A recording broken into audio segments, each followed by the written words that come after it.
প্ৰথম স্কন্ধ পদছন্দ হৈছে মংগলাচৰণ আৰু ঋষি প্ৰশ্ন। জয় জয় কৃষ্ণ কৃপা ময়ম হে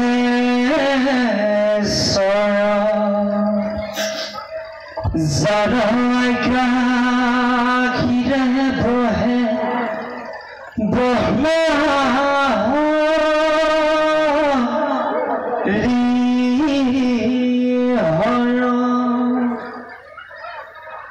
মৎস্য কুম্ভ আদি অংশ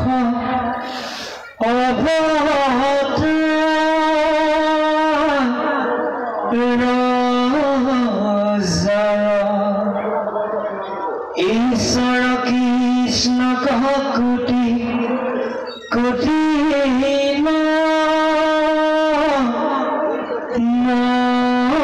নমস্কাৰ। নমো নমো মধুমূৰ ৰিপুম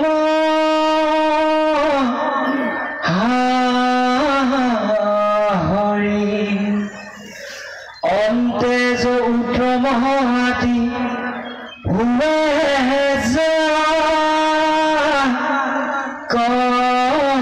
কস্মৰি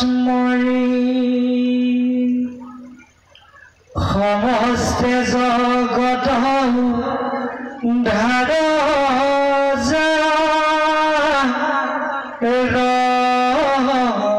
নাম হে নয় কৃষ্ণ কৰো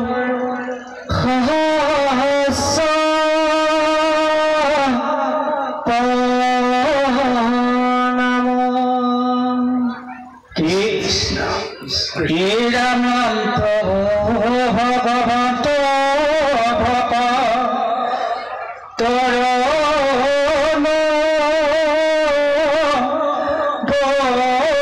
নিধি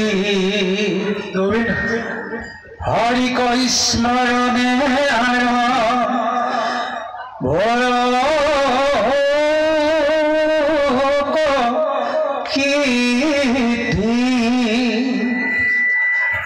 আইৰাম পৰীক্ষিত মই কথা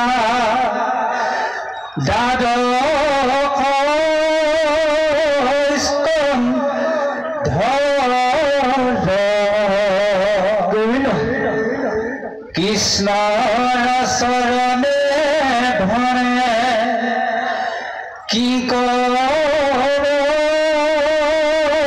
কৃষ্ণ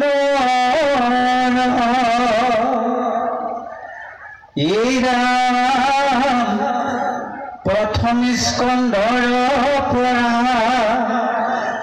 দ্বাদশতে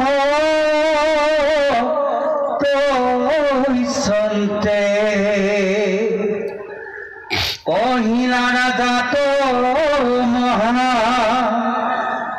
মনিন্দ মহন্তে নাম সংক্ষেপ কৰিয়া উদ্ধাৰ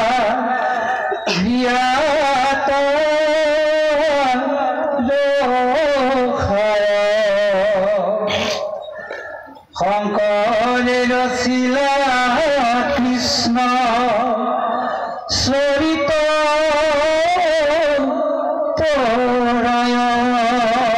জয় কৃষ্ণ জয় কৃষ্ণ। হে গুৰু সমস্ত মহাভাগৱতৰ পৰবন্ধে মংগলাচৰণ আৰু ঋষি প্ৰশ্ন এই আখ্যান আৰম্ভ হৈছে। আমি এই মংগলাচৰণ আৰু ঋষি প্ৰশ্নৰ আলোচনা কৰাৰ আগতে আমি অকণমান আলোচনা কৰিব বিচাৰিম, যিহেতু আজি এই পুণ্যতিথি গুৰু দেৱ দামোদৰৰ নামত উৎসৰ্গিত হৈছে এই মহাধৰ্ম সভা। এই দেৱ দামোদৰনো কোন, শংকৰদেৱৰ লগত তেওঁৰ সম্বন্ধ কি, ভগৱন্ত প্ৰভু কৃষ্ণৰ লগত তেওঁৰ সম্বন্ধ কি এই বিষয়ে অকণমান আলোচনা কৰিবৰ কাৰণে আমি বিচাৰিম। এই গুৰু সমস্ত আপোনালোকে জানে গৌতম নামৰ এজন মহামুনি, সেই গৌতম নামৰ মহামুনিজনৰ পত্নীৰ নাম আছিল অহল্যা। এই অহল্যা এগৰাকী সতী হিচাপে সমস্ত জগতত তেওঁৰ প্ৰধান আসন আছে। সেই সতী অহল্যাৰ কি দুৰ্দশা হ'ব লগা হ'ল এই কথাটো আপোনালোকে জানে। ব্ৰহ্মঋষি কৰ্দমে যেতিয়া প্ৰাতঃ স্নান কৰিবৰ কাৰণে তেওঁ গংগালৈ গৈছিল, সেইখনতে স্বৰ্গ ৰজা ইন্দ্ৰই অহল্যাৰ যিটো ৰূপ লাৱণ্য, এই ৰূপ লাৱণ্যত তেওঁ এনেদৰে মোহিত হৈ গ'ল, কামাসক্ত হৈ গ'ল, ঋষি পত্নী অহল্যাক হৰণ কৰাৰ মানস তেওঁ জাগি উঠিল। আৰু দেৱৰ দুৰ্বাসনা ইমানেই তীব্ৰ হ'ল, তেওঁ অৱশেষত স্বয়ং গৌতম মুনিৰ বেগ ধৰি তেওঁ অহল্যাৰ ওচৰলৈ গ'ল। আৰু অহল্যাক তেওঁ কামনাৰ সংগী কৰিবৰ কাৰণে যেতিয়া তেওঁ আহ্বান কৰিলে, আৰু সেইখনত অহল্যাও বুজিব পৰা নাছিল যে আচলতে ক'ৰ পৰা কি হ'ল। এইটোৱেই হৈছে তেওঁৰ দুখ। যি কি নহওক, স্বামী বুলিয়েই ইন্দ্ৰক তেওঁ ভুল কৰিলে, আৰু স্বামীৰ আহ্বান তেওঁ সত্য বুলি জ্ঞান কৰি ইন্দ্ৰৰ লগত যেতিয়া তেওঁ লীলা কামনাৰ লীলা কৰিব লগা অৱস্থালৈকে আহিল। আৰু তাৰ পিছতে যেতিয়া গৌতম ঋষিয়ে প্ৰাতঃ স্নানৰ পৰা ঘূৰি অহাৰ মুহূৰ্ততে কিবা প্ৰকাৰে গম পাই গ'ল ইন্দ্ৰই, আৰু যেনেকেই নহওক তেওঁ পলাবৰ কাৰণে তেওঁ বিচাৰিছিল যদিও মহা তপস্বী গৌতম মুনিৰ জ্ঞান আৰু ধ্যানৰ পৰা ইন্দ্ৰ কেতিয়াও সাৰি নগ'ল। বুজি উঠিল যে সেই ইন্দ্ৰই তেওঁৰ ভাৰ্যাক অহল্যাক তেওঁৰে বেগ ধৰি চলনা কৰিলে। সেইকাৰণে ইন্দ্ৰক তেওঁ অভিশাপ দিলে, তোমাৰ সহস্ৰ যোনি তোমাৰ দেহত লাভ কৰক, যাৰ ফলত সমস্ত জগতৰ পৰা তুমি ঘৃণিত হ'ব লাগিব। সেই অনুসৰি ইন্দ্ৰই সহস্ৰ যোনি লাভ কৰিলে। তাৰ পিছত অহল্যালৈ চাই গৌতম মুনি অভিশাপ দিলে যে তোমাৰ যদিও দুখ নাই বুলি ক'বা, কিন্তু তুমি এগৰাকী ঋষি পত্নী, তোমাৰ কিয় যোগ ধ্যান তোমাৰ শুদ্ধ নহ'ল? মোক তুমি এই নিষিদ্ধ সময়ত কেনেকৈ মোৰ ৰূপটো তুমি বিশ্বাস কৰি ল'লা? অকণমান যদি তুমি সাধনা কৰিলাহেঁতেন, যোগত যদি ধ্যানত যদি তুমি ব্যস্ত হ'লাহেঁতেন, তুমি আচল ৰূপটো বুজি পালা। গতিকে তুমি মোৰ বংশক যিটো কলংক কৰিলা, তাৰ বিনিময়ে তুমি আজিৰ পৰা শিলা হ'ব লাগিব। এই বুলি যেতিয়া তেওঁক অভিশপ্ত কৰিলে, তেওঁ শিলা হৈ গ'ল। শিলা হোৱাৰ আগমুহূৰ্তত অহল্যাই তেওঁক কাকুতি কৰিছিল, হে স্বামী, তুমি যদি মোক অভিশাপ নিদিলে নহয়, মই অভিশাপ ল'বৰ কাৰণে বাধ্য, কিন্তু মোক এটা কৃপা কৰা, মই কেনেকৈ উদ্ধাৰ পাম? কাৰণ মোৰতো দুখ নাই, অজানিত কিবা এটা হৈ গ'ল, অজানিত হোৱা দুখৰ কিবা ক্ষমা নহ'ব নেকি? তেতিয়া গৌতম মুনিয়ে অহল্যালৈ চাই ক'লে, হ'ব,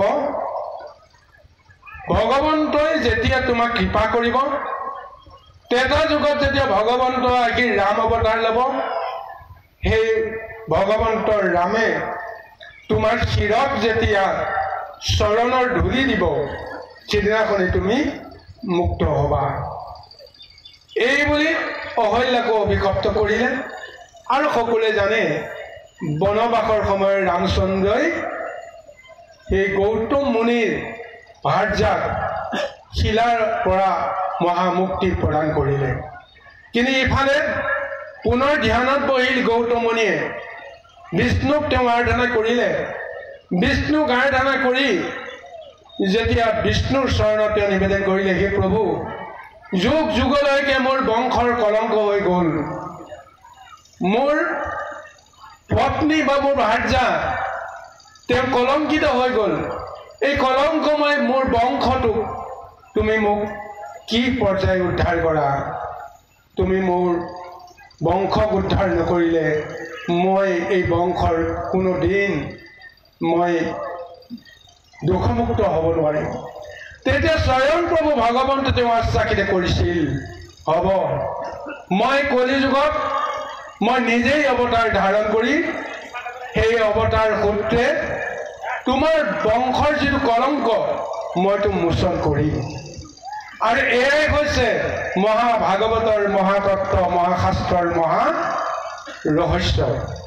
আৰু সেই অনুসৰি যেতিয়া আমাৰ কলিযুগ চলি আছে, কলিযুগৰ এই সময়ত মহাপুৰুষ শংকৰদেৱৰ আৱিৰ্ভাৱ হ'ল। সকলোৱে জানে স্বয়ং শংকৰদেৱ শংকৰ অৱতাৰ।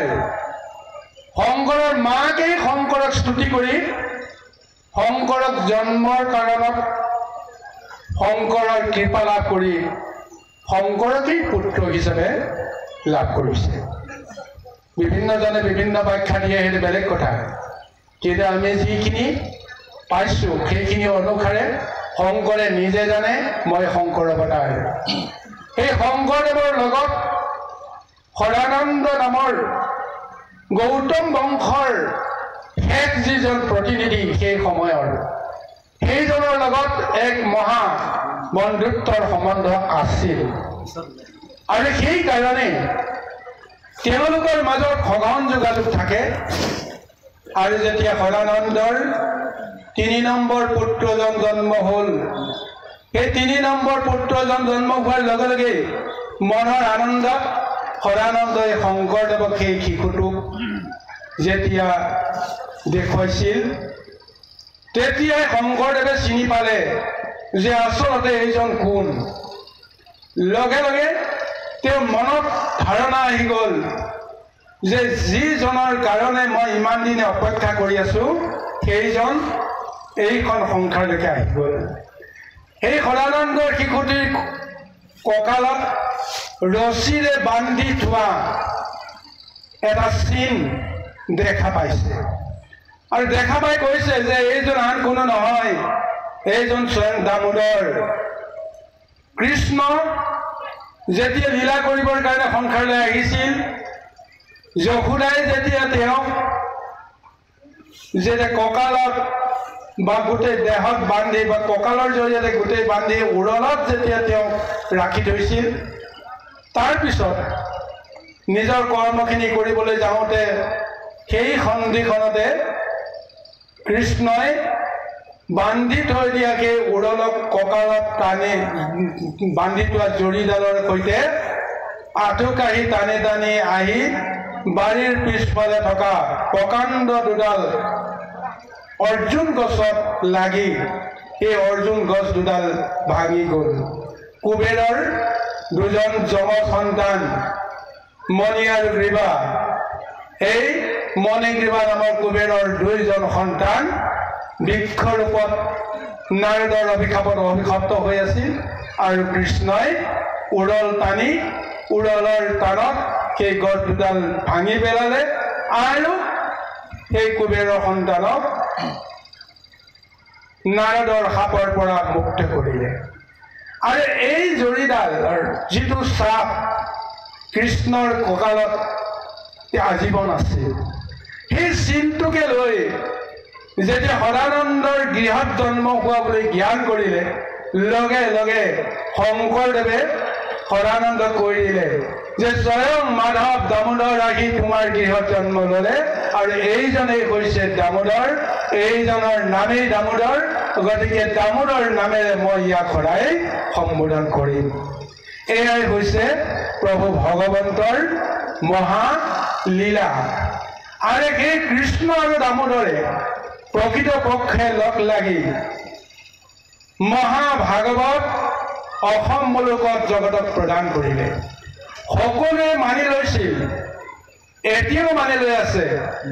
মহাভাগৱত শংকৰদেৱে নিজে প্ৰদান কৰিছে, কিন্তু আচলতে শংকৰদেৱে বহুকেইটা খণ্ড যদিও নিজে প্ৰদান কৰিছে, বাকী সমস্ত খণ্ড যিমান কেইটা অধ্যায় আছে, যিমান কেইটা কাহিনী আছে, তাৰে ভিতৰত বাকী অন্যান্য সমস্তৰো ইয়াত সম্পূৰ্ণভাৱে জড়িত হৈ আছে। কলাপ চন্দ্ৰ নিজকে আদি কৰি বিভিন্ন জনৰ ইয়াত মহাভাগৱতত ৰচনা কৰাৰ কৰ্তৃত্ব আছে। আৰু আপোনাক সবে জানি সুখী হ'ব, মহাপুৰুষ শংকৰদেৱৰ আহ্বানত হওক, পৰামৰ্শত হওক, দামোদৰদেৱৰ শিষ্যসকলৰ সহযোগতেহে মহাভাগৱতে এক মহা ৰূপ লাভ কৰিছে। তৃতীয় স্কন্ধ, সপ্তম স্কন্ধ মহাভাগৱত আৰু অন্যান্য বহুকেইটা খণ্ড দেৱ দামোদৰ গুৰুৰ শিষ্যসকলৰ লগত শংকৰদেৱৰ যি এটা মহা সম্বন্ধ আছিল, সেই সম্বন্ধৰ জৰিয়তে মহাভাগৱতে এটা মহাৰূপ লাভ কৰিছে। গতিকে আমি এই মহাতত্ত্বটোকে আমি সকলোৱে জনাটো উচিত, বুজাটো উচিত।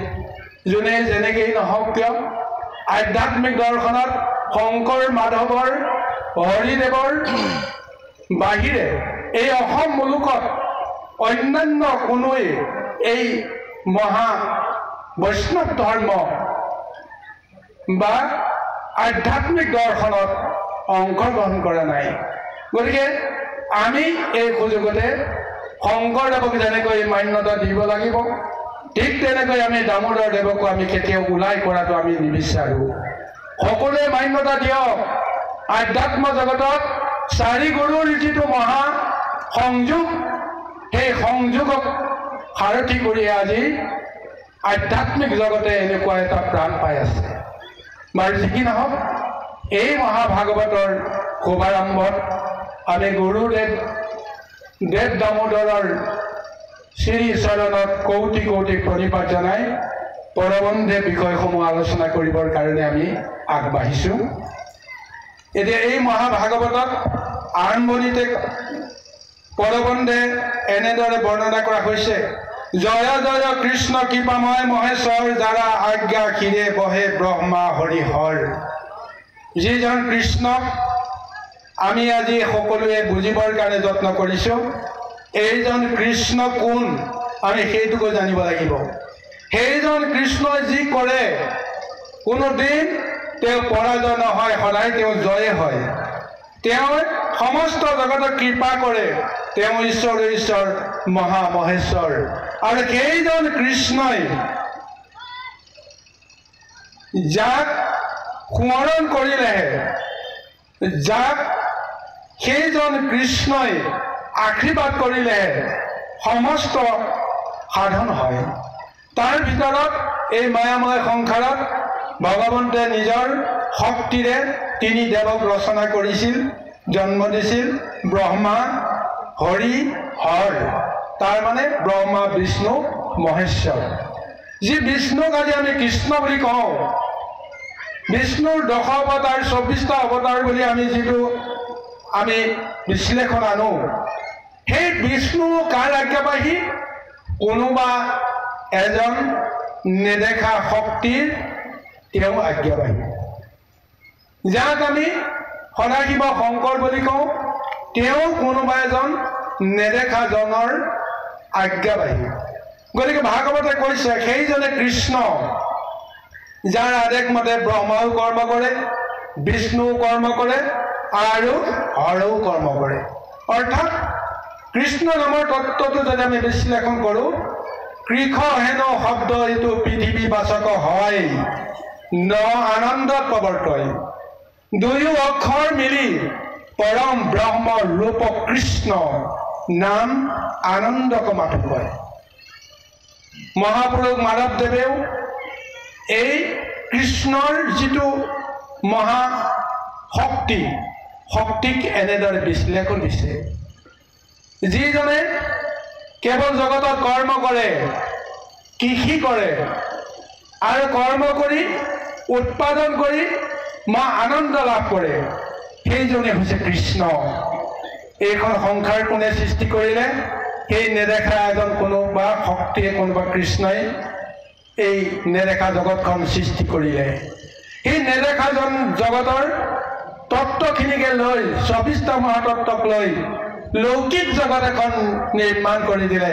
সেই ব্ৰহ্মাণ্ডই হওক, ক্ষুদ্ৰ ব্ৰহ্মাণ্ডই হওক, জীৱ জগতেই হওক, এই লৌকিক জগতখন সৃষ্টি কৰালে নিৰাকাৰ কিছু শক্তিৰে।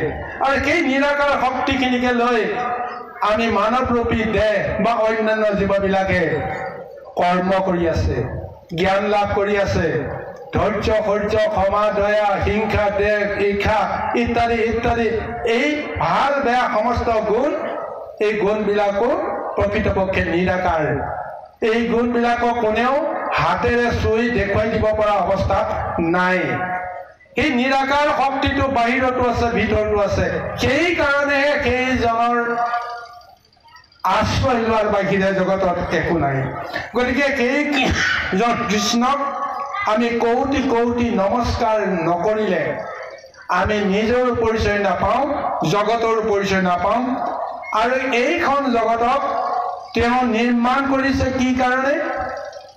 তেওঁৰ মহাশক্তিটো জগতৰ জীৱবিলাকক বুজাই দি সেই জীৱবিলাকক তেওঁলোকৰ সম্বন্ধ ৰক্ষাৰ কাৰণত এটা ব্যৱস্থা কৰি, সেই জীৱবিলাকে যেতিয়া বুজি পায় যে এইখন সংসাৰতো আমাৰ কাম নাই, যি নেদেখা ঈশ্বৰে আমাৰ দেহক নেদেখা শক্তি লৈ আমাক জীয়াই ৰাখিছে, গতিকে তেওঁৰ লগত সম্বন্ধ কৰাৰ বাহিৰে আমাৰ কোনো কৰ্ম নাই।